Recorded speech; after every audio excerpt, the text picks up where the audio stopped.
할렐루야, 팜스프링스 개혁장로교회 주일 예배 오신 모든 분들을 주님의 이름으로 축복합니다.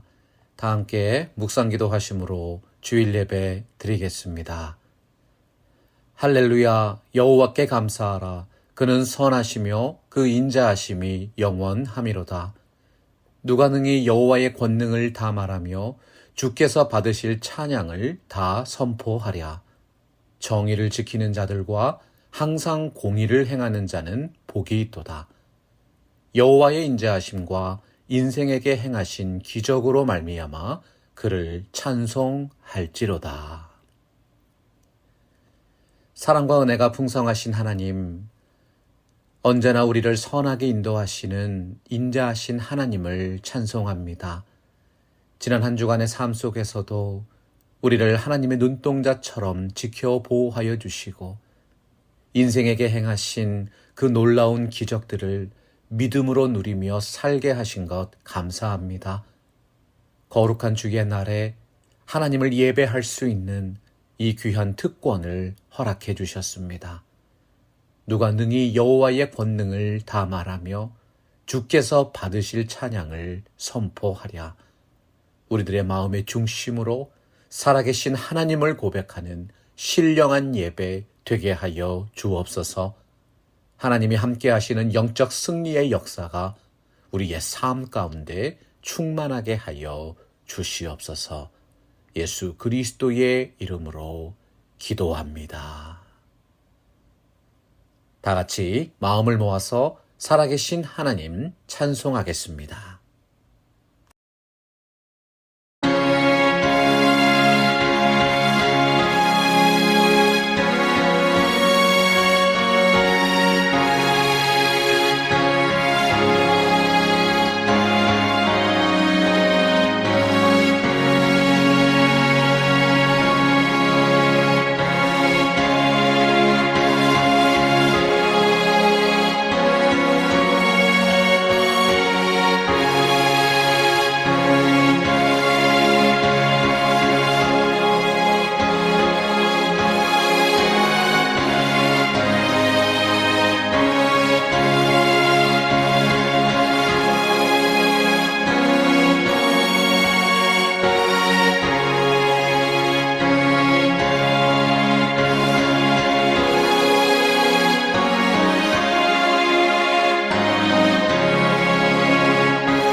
사도신경으로 신앙고백 올립니다.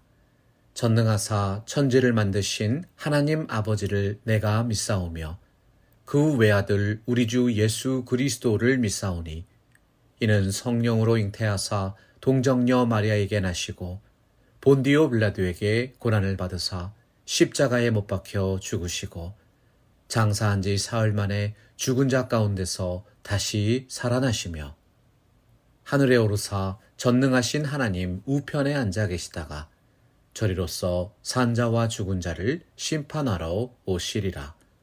성령을 믿사오며 거룩한 공회와 성도가 서로 교통하는 것과 죄를 사하여 주시는 것과 몸이 다시 사는 것과 영원히 사는 것을 믿사옵나이다. 아멘. 교동문 66번 시편 150편 함께 하겠습니다. 제가 먼저 읽습니다. 할렐루야, 그의 성소에서 하나님을 찬양하며 그의 능하신 행동을 찬양하며 나팔 소리로 찬양하며 소고치며 춤추며 찬양하며 큰 소리 나는 재금으로 찬양하며 다 같이 선포합니다.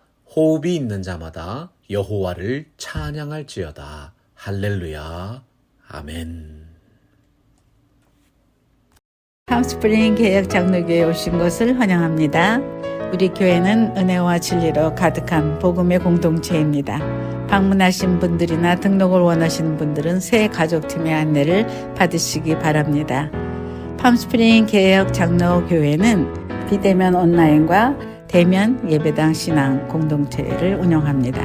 교인으로 등록하면 우선 준교인이 되시며 이후 새 가족 교육 과정과 목회자와의 만남을 거쳐 본교회 정교인으로 등록이 완료됩니다.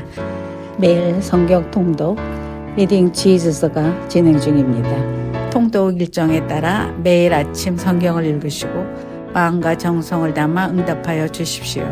모두가 성경을 1독 이상 완독하며 고백하는 복된 한 해가 되시기를 바랍니다. 매주 수요일 저녁 7시에 온라인으로 말씀을 듣고 예배를 드립니다.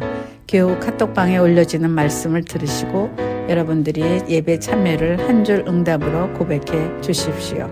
수요 예배는 교회 양육 과정과 연계하여 진행됩니다. 하나님의 은혜와 진리가 충만한 복된 예배 되시기를 바랍니다.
할렐루야! 하나님이 함께 하시는 성경적 교회 팜스프링스 개혁 장로 교회입니다. 2025년 전교인 성경통독 리딩 지저스 제24주차 말씀은 이사야서 31장에서 66장입니다. 이사야의 소명 기사에서 가장 마음이 아픈 부분은 그들이 듣기는 들어도 깨닫지 못할 것이요 보기는 보아도 알지 못할 것이라는 말씀입니다. 남유다 백성의 반복적이고 고의적인 불순종은 하나님의 인내의 날이 끝에 이르렀음에도 멈추지 않았습니다. 그들의 패역함을 보신 하나님께서 자기의 백성을 심판하시고 정화된 남은 자들을 구원하실 것이라고 말씀하지요. 이사야는 하나님께서 백성을 향한 진노와 심판을 돌이키지 않을 것임을 알고도 백성들에게 회복과 구원의 메시지를 선포해야 했습니다. 하나님의 역사의 목적은 죽이고 멸하시는 것이 아니라 살리시고 흥하게 하시는 것입니다. 소망의 선지자 이사야의 메시지는 백성을 향하신 하나님의 징계와 심판 뒤에 있을 회복과 구원의 날을 선포하는 것이었지요. 밤나무와 상수리나무가 배임을 당하여도 구루터기에 남아있는 것 같이 거룩한 씨가 이 땅에 구루터기니라. 이사야는 하나님의 말씀을 대언하는 선지자였지만 하나님 앞에서는 백성을 대표하는 대표자였습니다. 이사야도 백성들처럼 입술이 부정한 사람이었지만 제단 숯불이 그 입에 닿자 그 모든 죄가 제거되고 깨끗해졌습니다. 베어진 나무의 밑둥인 그루터기에서 새로운 싹이 나오고 큰 나무로 성장하는 것처럼 자신의 죄를 회개하고 하나님께 돌아오는 사람들은 깨끗하고 정결한 백성으로 회복될 것입니다. 일어나라 빛을 발하라 이는 내 빛이 이르렀고 여호와의 영광이 내 위에 임하였음이니라. 하나님의 영광을 찬란하게 반영하는 복된 교회 되시기를 주님의 이름으로 축원합니다.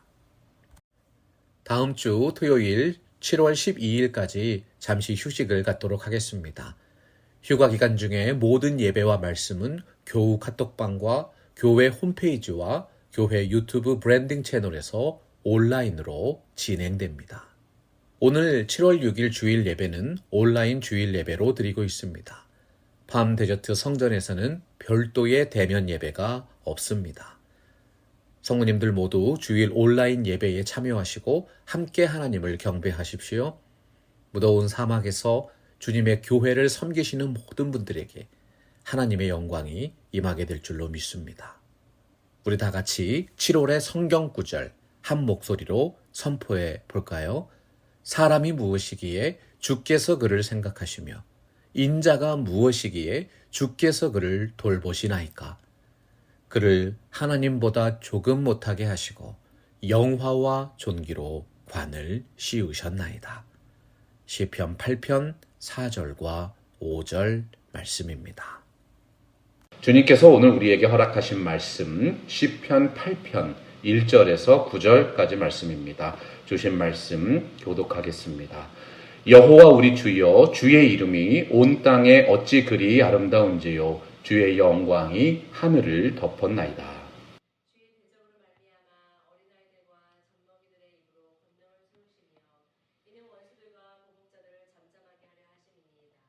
주의 손가락으로 만드신 주의 하늘과 주께서 베풀어 두신 달과 별들을 내가 보오니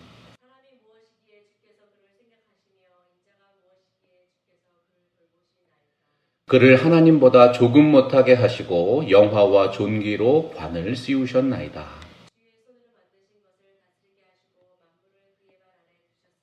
곧 모든 소와 양과 들짐승이며 9절 말씀 같이 읽습니다. 여호와 우리 주여 주의 이름이 온 땅에 어찌 그리 아름다운지요. 아멘. 하나님의 말씀입니다. 할렐루야. 하나님의 은혜와 사랑이 성도 여러분들의 마음과 삶에 가득하시기를 축복합니다. 오늘 시편 8편 말씀은 복 있는 사람이 올려드리는 또 하나의 놀라운 신앙 고백이고 찬양의 시편입니다. 시편 1편 이후에 이어지는 시편 2편에서 7편은 고난과 역경 속에서도 하나님의 은혜와 복을 갈망하는 시인의 고백이었지요. 시인이 고백한 고통의 핵심이 무엇이었어요? 왜 우리가 믿고 있는 진리가 자꾸 멀게만 느껴집니까? 하나님의 말씀 성경이 우리의 삶과 상관이 없는 것처럼 느껴지는 이유가 무엇입니까? 오늘날 수많은 그리스도인들이 고백합니다. 내가 믿고 있는 하나님과 내 삶의 현실은 너무나도 다릅니다. 저는 하나님이 선하신 분이라고 믿습니다. 그런데 왜 세상에는 악이 넘쳐납니까? 하나님은 공의로운 분이라고 말씀하셨습니다. 그런데 어떻게 이 세상에는 악인들이 더욱 득세하고 저렇게 형통하게 살아가고 있는 것입니까? 사람이 사물과 사건을 이해하는 방식은 인과관계입니다. 원인과 결과라는 논리가 형성될 때 우리는 비로소 이해했다고 표현하지요. 그러나 이 세상을 살펴보세요. 인간의 논리로 헤아릴 수 없는 일들이 너무나도 많지 않습니까? 인간의 지혜는 이 땅에서 일어나는 일도 바르게 통제하지 못하는 한계를 가지고 있습니다. 하나님의 은혜가 없었다면 인류는 진작에 멸망했다는 사실이지요. 정말 감사하게도 전능하신 하나님께서 모든 일을 하나하나 살피시고 주관하고 계신다는 거예요. 하나님께서 모든 것을 창조하셨습니다. 모든 것을 세우셨습니다. 그것을 붙드시고 운행하고 계신 것이지요. 그런데 문제는 인간에게 있습니다. 하나님께서는 말씀대로 분명히 역사하고 계신데 불신앙 때문에 하나님의 은혜와 영광의 역사를 보지 못한다는 것입니다. 기독교 신앙의 가장 중요한 특징이 무엇일까요? 인생이 먼저 하나님께 나아간 것이 아니라 하나님께서 먼저 우리에게 찾아오셨다는 데 있습니다. 하나님과의 관계는 하나님께서 먼저 나를 아신 바 되었다는 사실에서 출발하지요.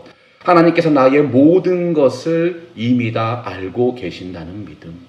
이것이 바로 진정한 신앙의 시작인 것입니다. 여러분, 하나님의 생각을 뛰어넘는 아이디어가 사람의 머릿속에서 떠오를 수 있을까요? 절대로 있을 수 없습니다. 하나님도 모르는 사건이 우리들에게 일어날 수 있을까요? 그런 일은 일어나지 않습니다. 사람이 생각하고 사람이 체험하고 사람이 예측하는 모든 지혜와 지식, 전부 하나님의 은혜의 산물이에요. 왜냐하면 동물들의 눈에는 숨겨지고 가리워진 그 지혜와 명철을 창조주 하나님께서 우리 인간들에게는 은혜로 허락해 주셨기 때문입니다. 오늘 말씀 1절 보십시오. 어떻게 기록되어 있습니까? 여호와 우리 주여, 주의 이름이 온 땅에 어찌 그리 아름다운지요. 주의 영광이 하늘을 덮었나이다. 이것이 어떤 뜻일까요? 하나님이 지으신 천지 만물에는 그것을 만드신 창조주 하나님의 흔적이 나타난다는 고백입니다. 사도 바울은 로마서 1장 20절 말씀에서 창세로부터 그의 보이지 아니하는 것들, 곧 그의 영원하신 능력과 신성이 그가 만드신 만물에 분명히 보여서 알려졌다고 선포했어요. 광활한 우주와 아름다운 자연을 떠올려 보십시오. 그 모습이 기가 막히게 아름답습니다. 그것들이 운행되는 원리가 놀랍도록 완벽합니다. 우리는 자연의 완전한 설계로부터 그것을 만드신 전능하신 하나님, 창조주의 존재를 깨닫게 되는 것입니다. 고대 근동의 수많은 나라들은 저마다 숭배하는 수호신들이 있었어요. 그 신들은 모두 어떤 특정한 지역이나 특정한 국가만을 위한 신들이었습니다. 그런데 시편 8편의 시인은 하나님의 어떤 분이라고 말씀하고 있습니까? 여호와 하나님만이 온 땅과 하늘을 통치하시는 주님이시다. 하나님의 이름은 하나님의 하나님 되심을 선포하는 영적인 언어입니다. 시편 7편의 마지막 구절에서 다윗이 고백했었죠. 내가 지존하신 여호와의 이름을 찬양하리로다. 이제 그 다짐이 시편 8편 1절을 통해서 고백되고 있는 것입니다. 주의 이름이 온 땅에 어찌 그리 아름다운지요. 주의 영광이 하늘을 덮었나이다. 시인은 시편 2편에도 기록된 하늘에 계신 하나님을 주라고 고백하고 있어요. 하나님이 하늘 보좌에 앉아 계신다. 이스라엘의 하나님을 온 땅과 하늘의 창조자요 통치자로 고백하고 있는 것입니다. 시편 19편 1절에도 보면 하늘이 하나님의 영광을 선포하고 궁창이 그 손으로 하신 일을 나타내는도다 선언했습니다. 인생의 제일 되는 목적이 무엇일까요? 하나님을 영화롭게 하고 영원토록 그분을 즐거워하는 것입니다. 우리가 하나님만을 진정한 주권자로 인정할 때 하나님을 경외하는 신앙이 우리의 삶을 통해서도 표현되는 것이지요. 고대 근동의 나라들은 저마다 숭배하는 수호 신들이 있었는데 그 신들은 모두 어떤 특정한 지역이나 특정한 국가만을 위한 신들이라고 했지요. 오늘 말씀 1절 다시 보세요. 어떻게 표현하고 있습니까? 주의 영광이 무엇을? 하늘을 덮었나이다. 덮었나이다라는 표현. 절대적인 권력을 가진 왕의 통치를 나타내는 표현이에요. 이 단어를 사용할 때는 다스림의 범위와 영역이 특정되지 않습니다. 왜냐하면 하나님의 통치는 특정한 시간이나 장소에 제한받지 않기 때문이죠. 요나서 1장 9절 보면 다시스로 도망하던 요나가 이런 고백했어요. 나는 히브리 사람이요 바다와 육지를 지으신 하늘의 하나님 여호와를 경외하는 사람이다. 요나가 고백하는 하나님, 당시 고대 근동의 이스라엘 사람들이 믿고 있던 하나님입니다. 하나님은 어떤 지역에만 계신 분이 아니셨어요. 그분은 하늘과 바다와 육지를 다스리시는 어디에나 계신 하나님이십니다. 바로 그 전능하신 하나님이 오늘날 우리와 함께 동행하고 계신 것입니다. 2절 말씀 보십시오. 주의 대적으로 말미암아 어린 아이들과 젖먹이들의 입으로 권능을 세우시며 이는 원수들과 보복자들을 잠잠하게 하려 하심이니이다.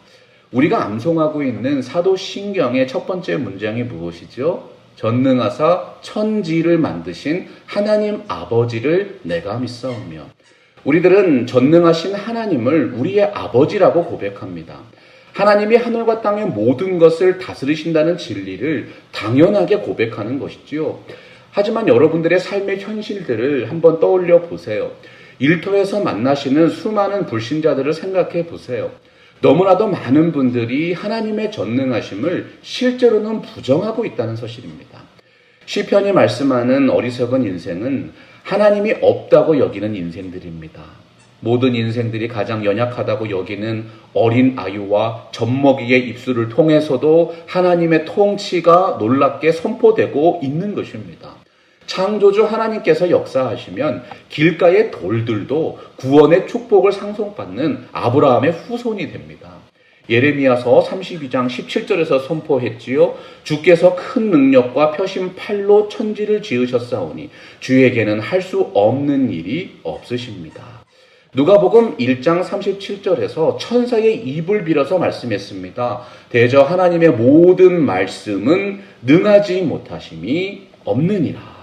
시편 8편의 시인은 이 놀라운 영광과 능력을 하나님의 창조를 통해서 본 것입니다. 주의 손가락으로 만드신 주의 하늘과 주께서 베풀어 두신 달과 별들을 내가 보았습니다. 여러분, 하늘의 별이 몇 개인지 그 숫자를 세보신 적이 있으세요? 눈에 보이는 별들만 세도 얼마 안 가서 포기하고 말죠. 왜 그래요? 너무나도 많은 별들이 하늘에 있기 때문이에요. 성경에 보면 비슷한 경험을 하신 분이 있습니다. 믿음의 조상 아브라함은 큰 민족을 이루게 하신다는 하나님의 약속을 붙들고 본토 친척 아비집을 떠났어요. 창세기 15장 보면 아브라함이 그 약속이 성취되기를 기다리다가 고민하면서 낙심하는 모습이 나옵니다. 어느 날 하나님께서 아브라함을 이끌어서 밖으로 나가게 하셨어요. 그리고 말씀하신 것입니다. 하늘을 우러러 뭇별을 셀 수 있나 보라. 내 자손이 이와 같으리라. 아브라함은 셀 수 없는 많은 하늘의 별들을 바라보면서 그 수많은 별들을 만드신 위대하신 하나님을 신뢰하게 된 것이죠. 아브라함이 인간의 이성으로 하나님의 만드신 별들이 정확하게 몇 개인지 깨닫게 되었기 때문입니까? 아니라는 것입니다. 그 별들을 하나하나 세면서 하나님의 무한하신 능력을 깨닫게 된 거예요. 자신의 현실을 지배하시는 하나님을 믿게 된 것입니다. 로마서 4장 3절 보면 아브라함이 하나님을 믿음에 이것이 저에게 의로 여기신 바 되었다고 말씀했어요. 하나님의 약속을 향한 견고한 믿음의 근거는 전능하신 하나님을 향한 믿음 자체인 것입니다. 하나님이 창조하신 광대한 우주 속에서 인간이란 무엇인가 질문해 보십시오. 자연의 위대함과 광대함 속에서 인간은 아주 보잘것없는 미물에 불과하다는 사실을 즉시 깨닫게 되는 것 아니에요? 오늘 말씀 4절이 하나님의 창조의 은혜와 영광을 이렇게 선포했습니다. 사람이 무엇이기에 주께서 그를 생각하시며 인자가 무엇이기에 주께서 그를 돌보시나이까. 인자라는 말씀 히브리어로 벤 아담입니다. 아담이라는 말 흙이라는 뜻이지요. 아무리 대단한 인생도 결국은 한 줌의 흙에 불과합니다. 거대한 우주와 비교해도 하찮은 존재일 뿐인 인간이 그 우주를 만드신 하나님께 어떤 태도를 취해야 하겠습니까? 하나님의 광대한 피조 세계에서 우리의 연약함을 생각해야 합니다. 그러면 우리가 숨을 쉬는 것조차 하나님의 은혜라고 고백하게 되는 것입니다. 그런데 그 위대하신 하나님께서 우리 인간을 하나님의 형상으로 만드셨다는 거예요. 온 땅의 피조 세계를 우리 인간이 다스리고 정복하라는 명령을 주셨다는 사실입니다. 창세기 1장 27절과 28절에 이 놀라운 진리가 나와 있지요. 하나님이 자기 형상 곧 하나님의 형상대로 사람을 창조하시되 남자와 여자를 창조하셨다. 하나님이 그들에게 복을 주시며 하나님이 그들에게 이루시되 생육하고 번성하여 땅을 충만하라. 땅을 정복하라. 바다의 물고기와 하늘의 새와 땅에 움직이는 모든 생물을 다스리라 하시니라. 본래 피조물에 불과한 존재들이 천지 만물의 중심적인 위치를 가진다는 것은 생각조차 할 수 없는 것입니다. 그런데 하나님께서 참으로 놀라운 은혜를 베푸신 것이지요. 하나님의 창조물에 대한 그 지배권을 피조물인 우리 인간들에게 위임하신 것입니다. 오늘 말씀 5절 함께 읽습니다. 시작. 그를 하나님보다 조금 못하게 하시고 영화와 존귀로 관을 씌우셨나이다. 영화와 존귀로 관을 씌우셨다. 영화와 존귀의 옷으로 에워싸고 두르셨다는 뜻입니다. 씌우셨다는 표현, 은혜로 저를 호위하신다는 뜻이에요. 하나님이 우리 인생들에게 놀라운 은혜를 베푸신 것입니다.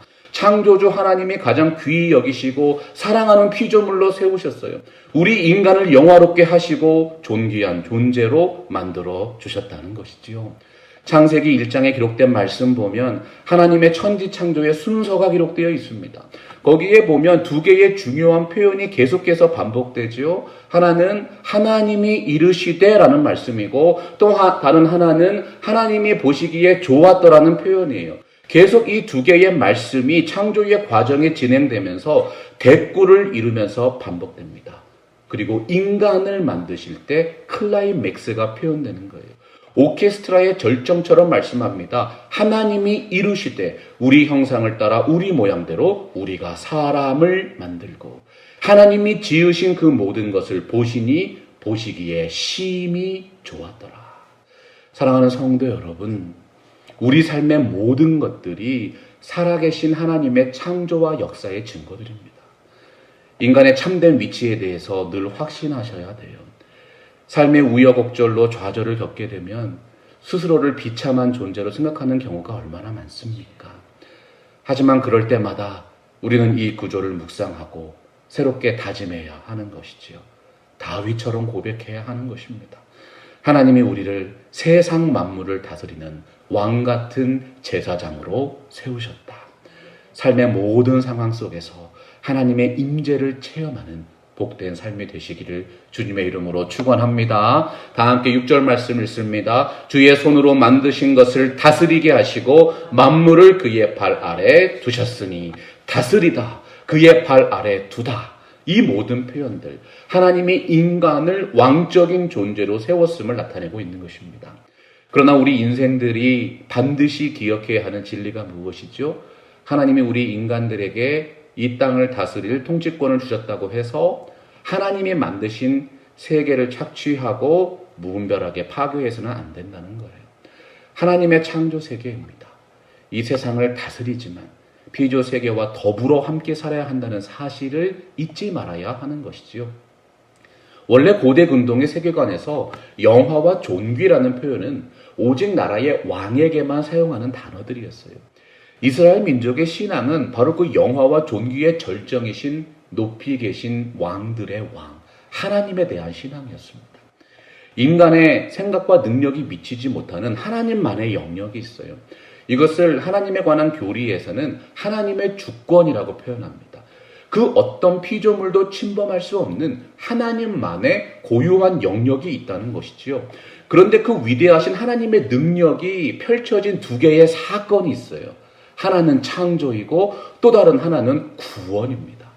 피조 세계는 하나님의 지혜와 신성을 목격할 수 있는 영적인 창과 같습니다. 성도들은 그 세계를 믿음으로 바라보면서 하나님의 지혜와 능력을 예배할 수 있어야 하는 것입니다.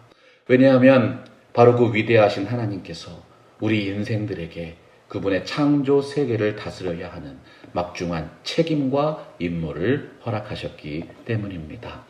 곧 모든 소와 양과 들짐승이며 공중의 새와 바다의 물고기와 바닷길에 다니는 것이니이다. 여러분, 하늘과 땅의 모든 새와 짐승들과 피조물들, 우리 인간이 다스립니다. 그런데 중요한 질문 있죠. 우리 인간은 누가 통치하고 다스리십니까? 그를 하나님보다 조금 못하게 하시고 영화와 존귀로 관을 씌우셨나이다. 전능하신 하나님께서 우리 인생들을 창조하셨고 구원하시고 통치하시고 다스리시는 것입니다. 시편 93편 1절에서 선포했어요. 한번 같이 읽어볼까요? 시작. 여호와께서 다스리시니 스스로 권위를 입으셨도다. 여호와께서 능력의 옷을 입으시며 띠를 띠셨으므로 세계도 견고히 서서 흔들리지 아니하는도다. 세상이 흔들리지 아니하는 유일한 근거는 하나님이 계시기 때문이에요. 여기서 선포하는 권위라는 단어는 아래에서 위로 올라간다는 뜻입니다. 이 땅에 있는 수많은 인생들이 더 높은 곳으로 오르기 위해서 얼마나 많은 고생과 수고를 하고 있어요. 그런데 시편 말씀이 선포하는 권위라는 단어는 사실 인간이 사용할 수 없는 단어예요. 더 이상 올라갈 곳이 없는 절대적인 권위를 나타내기 때문입니다. 하나님의 권위는 밑에서 올라간 권위가 아니에요. 오늘 말씀 보세요. 스스로 권위를 입으셨다. 사람은 하나님의 은혜를 입었기 때문에 영화롭게 되고 존귀하게 되었습니다. 그런데 출애굽기 3장 16절에서 하나님이 어떻게 선언하셨어요? 나는 스스로 있는 자니라. 온 하늘과 온 땅에 하나님보다 더 높은 것은 존재할 수 없다는 것이지요. 고대 근동의 문화에서는 어떤 분이 입는 옷은 그 사람의 신분과 위치를 반영했습니다. 하나님께서 입으신 옷이 있어요. 그 옷이 뭐예요? 권위 자체라는 것입니다. 하늘과 땅의 모든 권세가 하나님으로부터 은혜로 세워진 것이죠.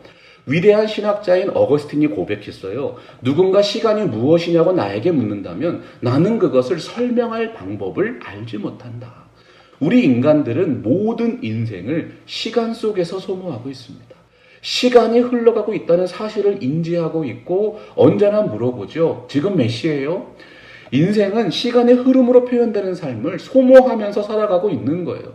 근데 여러분, 하나님은 어떠한 분이세요? 하나님은 그런 분이 아니라는 거예요. 창세기 1장 1절 보면 태초에 하나님이 천지를 창조하셨다고 선포했습니다. 태초에 in the beginning 모든 것에는 시작이 있다는 것입니다. 하나님께서 시간을 만드셨고 시간을 다스리시고 시간 위에 계십니다. 사도 바울이 디모데전서 1장 17절에서 말씀했습니다. 만세의 왕 곧 썩지 아니하고 보이지 아니하고 홀로 하나이신 하나님께 존귀와 영광이 있을지어다. 여러분, 모든 인생은 시작의 순간이 있습니다. 그러나 하나님은 시작도 없고 끝도 없는 분이세요. 이것이 바로 창조주 하나님이 우리 인생들과 다른 근본적인 이유인 것이지요. 그렇기 때문에 시편 8편의 시인은 아름다운 찬양의 고백으로 시를 마무리합니다. 우리 한번 선포할까요? 시작. 여호와 우리 주여, 주의 이름이 온 땅에 어찌 그리 아름다운지요. 오늘날 많은 인생들이 하늘과 땅의 모든 것들이 다 인간의 것이라고 주장합니다. 그런데 여러분, 주님께서 어떻게 구별하셨어요? 하늘은 하나님의 것이라도 땅은 사람에게 주셨도다. 인간이 다스리는 온 땅에서도 하나님의 이름이 경배받으셔야 한다는 것입니다. 인간은 하나님의 형상입니다. 형상이 뭐예요? 비추어진 존재, 이미지입니다. 인간은 본질적으로 하나님을 떠나서는 그 본래의 목적과 의미를 발견할 수 없는 존재인 것이지요. 찰스 하트손이라는 현대 철학자가 있었어요. 하나님은 완전한 분이 아니시고 점점 더 진화하고 성장하는 분이라고 주장했어요. 하트손이 말하는 진화하는 하나님이 어떤 개념이에요? 결국은 하나님은 전능하지 않다는 것을 증명하려는 목적이 있었던 것입니다. 건전한 신앙을 가진 사람들에게 많은 혼란을 주었고요. 신앙의 길에서 떠나게 한 현대 사상이었어요. 하트손 박사는 믿음이 굳건한 사람들에게 이런 질문을 던졌습니다. 당신은 정말 하나님이 동그랗게 생긴 사각형을 그릴 수 있다고 믿으십니까? 하나님도 못하는 것이 있지 않습니까? 그런데 어떻게 하나님이 완전하고 전능하다고 주장할 수 있습니까? 여러분, 우리가 어떻게 답변해야 합니까? 하나님은 물론 하실 수 없는 것이 있으세요. 하나님은 거짓말할 수 없으십니다. 하나님은 자신의 성품을 바꾸실 수 없으십니다. 하나님은 죄를 범하실 수 없습니다. 하나님은 이런 것들을 절대로 하시지 않습니다. 만약 이런 것들을 하시게 되면 하나님의 하나님 되심을 잃게 되기 때문이죠. 그렇기 때문에 오직 하나님만이 완전하고 전능하신 거예요. 하나님은 인간이 아니시기 때문에 둥근 것이나 각진 것이 아무런 의미가 없습니다. 하나님이 말씀하시면 그대로 되고 하나님이 패하시면 그대로 사라지는 것입니다. 우리들의 삶 속에서 하트손 박사와 같은 신앙에 대한 의심과 도전이 실제로 존재하고 있는 거예요. 세상의 헛된 철학과 생각들, 우리가 어떻게 이겨낼 수 있습니까? 그것은 오직 하나님의 말씀, 성경을 믿는 것입니다. 성경 말씀에는 하나님의 전능하심에 대한 수많은 사례들이 기록되어 있어요. 그것들은 모두 두 개의 큰 범주에 속해 있지요. 하나는 하나님의 영광의 창조이고 또 다른 하나는 거룩한 구원입니다. 하나님은 세상을 만드시는 창조의 역사를 통해서 그분의 능력을 드러내셨습니다. 그리고 그것을 구하시는 구원의 역사를 통해서 그 능력을 확증해 주신 것입니다. 마찬가지 맥락에서 오늘 말씀 1절을 다시 보십시오. 여호와 우리 주여, 주의 이름이 온 땅에 어찌 그리 아름다운지요. 주의 영광이 하늘을 덮었나이다. 우리들은 하나님이 만드신 천지 만물을 바라보면서 하나님의 아름다운 창조에 나타난 그 은혜와 영광을 찬미해야 합니다. 하나님의 사람 다윗이 고백했잖아요. 주님의 이름이 온 땅에 가득합니다. 구약의 이사야 선지자가 말씀했듯이 하늘은 하나님의 보좌고 땅은 하나님의 발판인 것입니다. 사랑하고 존경하는 성도 여러분, 하나님은 전능하시고 영원하십니다. 하나님은 하늘뿐만이 아니라 온 땅까지 다스리시는 분이세요. 하나님은 어제나 오늘이나 영원토록 동일하신 하나님이십니다. 인간의 생각을 뛰어넘어서 역사하시는 전능하신 하나님. 하나님을 끝까지 믿고 예배하는 지혜로운 인생들이 되십시오. 능력전도의 책의 저자이신 밀러라는 분이 오늘날 현대교회가 큰 부흥을 일으키지 못하는 이유를 이렇게 진단했어요. 조지 윗필드나 존 웨슬리 같은 18세기 사역자들이 보여주었던 놀라운 능력의 비결이 무엇입니까? 그것은 그리스도의 절대적인 능력에 대한 확신이었습니다. 그들은 자신들의 생각과 경험으로 하나님의 능력을 판단하지 않았다는 거예요. 오직 하나님의 능력을 전적으로 신뢰하고 간구하는 그 믿음을 실천했을 때 주님께서 그들의 삶 속에서 역사하셨다는 것이지요. 그리고 그들을 통해서 하나님의 놀라운 뜻을 이루어내셨다는 거예요. 오늘날 우리 그리스도인들은 어떤 면에서 조지 윗필드나 존 웨슬리보다 더욱 좋은 환경과 탁월한 능력을 가지고 있습니다. 그런데 질문해야죠. 우리들의 믿음의 분량은 어떻습니까?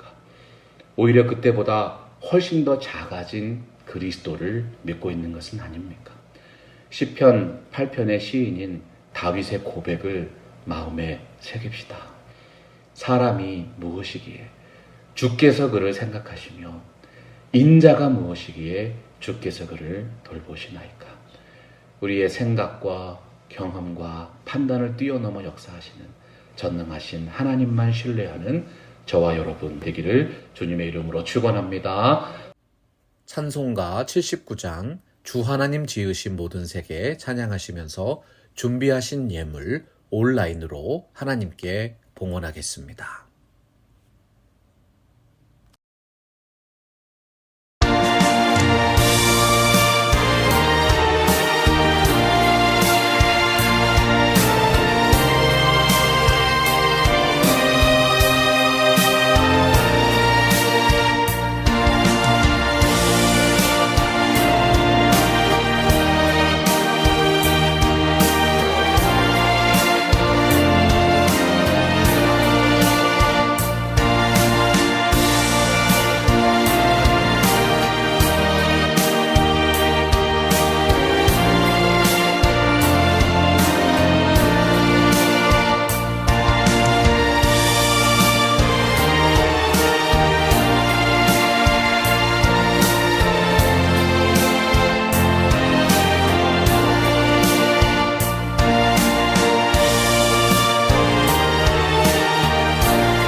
사랑과 은혜가 풍성하신 하나님, 오늘도 하나님 앞에 나와서 주님의 약속의 말씀을 듣고 새로운 한 주를 시작합니다.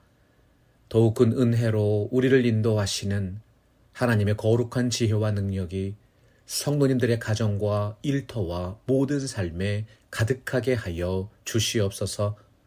주신 말씀과 은혜에 감사하면서 하나님의 것을 구별하여 바칩니다. 하나님의 말씀이 약속하신 더욱 풍성한 은혜와 복으로 응답하여 주옵소서. 지금은 우리 주 예수 그리스도의 은혜와 하나님 아버지의 무한하신 사랑과 성령 하나님의 교통하심이 하나님이 원하시는 교회의 비전을 품고 이 교회를 위해 함께 동참하며 봉사하시는 모든 분들의 삶 위에 지금부터 영원토록 함께 있기를 간절히 축원하옵나이다. 말씀 앞에서 경외함으로 주께 홀로 섭니다. 생명의 말씀 읽고 순종해 주를 예배합니다. 기록된 말씀 힘이 있어서 진리로 우리 거룩해 하며 거룩한 말씀 세세 영원히 복음이 되어 말씀하시네.